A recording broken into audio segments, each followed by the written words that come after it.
আসো আসো, পাসওয়ার্ড বলো তোমার। 3,03,20,000। আরে ও তো পাসওয়ার্ড বলতে বলছে। ঠিক আছে তুমি যাও, এবার তোমার পাসওয়ার্ড বলো। 3,03,21। কি বলছো ওরা? আমি তো কিছু শুনতেই পাচ্ছি না। ঠিক আছে তুমিও যাও।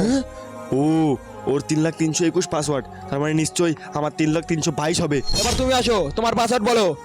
স্যার 3,03,22। ঠিক আছে তাহলে তুমিও যাও।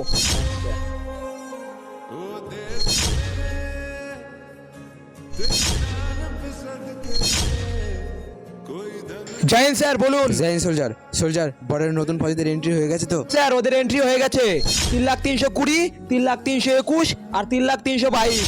কি ব্যাপার, বর্ডারে তো দুইজন এন্ট্রি হওয়া দরকার, আবার 3 নাম্বার কোথা থেকে আসলো? কি স্যার? আমার মনে হয় 3 নাম্বারটা আতঙ্কবাদী হতে পারে। তুমি যাও তাড়াতাড়ি ওকে ধরো। ঠিক আছে স্যার, আমি দেখছি। আরে ভাই লোক, এই দেখো বন্দুক। কি ব্যাপার, তোর কাছে বন্দুক কোথা থেকে আসলো? কারণ বন্দুক তো সব আমাদেরকে মেজর সাহেব দেবে। মেজর সাহেব তো সব বন্দুক আর্মিদেরকে দেবে, আর আমি তো আর্মি না, আমি হলাম আতঙ্কবাদী। আর এই বন্দুক আমার বস দিয়েছে। ओ